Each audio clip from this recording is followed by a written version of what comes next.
Welcome to another episode, and we finally got to see Assassin's Creed in all its glory. Some of us, not me, because I'm not important, got to play the game too for about 4 or 5 hours, and it looks like it's gonna be a hit or miss. For me, it's gonna be a miss. Why? Because it took me over a year to finish Origins, and I'm still maybe 10-15% into Odyssey, and I'm not gonna finish it. I know I'm not. So why would I jump into another Assassin's Creed game that's very much similar to the last one?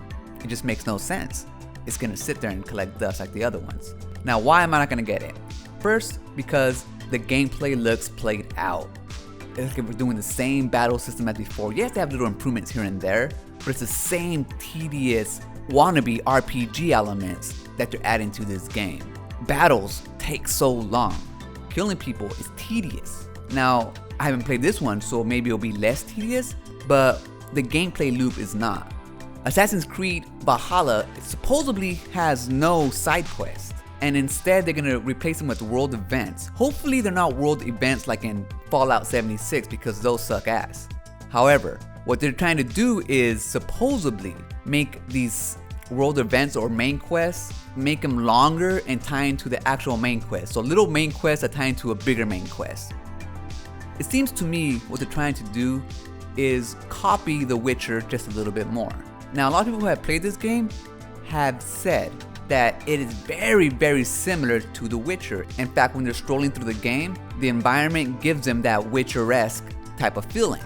And now it seems that they're also trying to copy the way that Witcher does their side missions, where if anybody has played The Witcher understands that the side missions intertwined and connected to the main mission.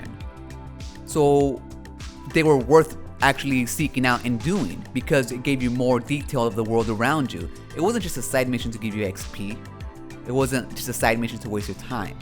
These were actually detailed side missions in The Witcher that affected the world later on. And I think that's what Assassin's Creed Valhalla wants to do. But the big problem with that I see, is the way that Assassin's Creed level gates their areas in the map. The way that we would progress in the past games was to do a bunch of side missions so that we can actually go to do the main mission. And that's what takes people like me so long finishing these games, because we can't just go through the main mission and power up accordingly so we can finish the game with a reasonable amount of time. No, when we get to a certain part in the game, we get locked out. We can't beat those bosses, usually when they're about 2-3 levels ahead of us. So we gotta go grind these side missions. Assassin's Creed Valhalla is not gonna do that. So I don't understand how they're gonna help us to increase our XP if they still have the same RPG elements in the game. So are they not gonna level gate? Are we gonna be forced to do these world events? And what are these world events? Are they just raids like we showed raiding those castles? I don't wanna do that more than once or twice. If that's gonna be the game, come on, man, no one's got time for that shit. And that's the problems that I have for Assassin's Creed. The gameplay just played out. The graphics, they're okay, but nothing spectacular.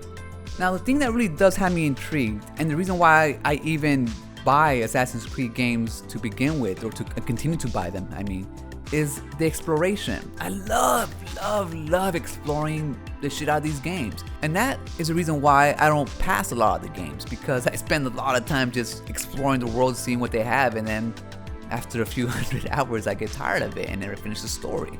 Exactly what's happening to me in Red Dead Redemption 2. I'm trying to push through the story, but my god, it's just so slow and boring. I'm looking forward to the day when Ubisoft actually reimagines the way they make their games, especially Assassin's Creed games. I'm tired of those games. I'm tired of how they played out. If you played one, you pretty much played them all.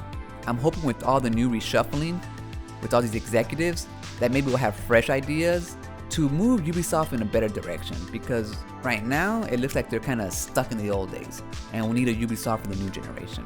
That's gonna do it for this episode, guys. Remember, when Ubisoft loses its identity and starts copying other game makers to try to make its game fresh, run.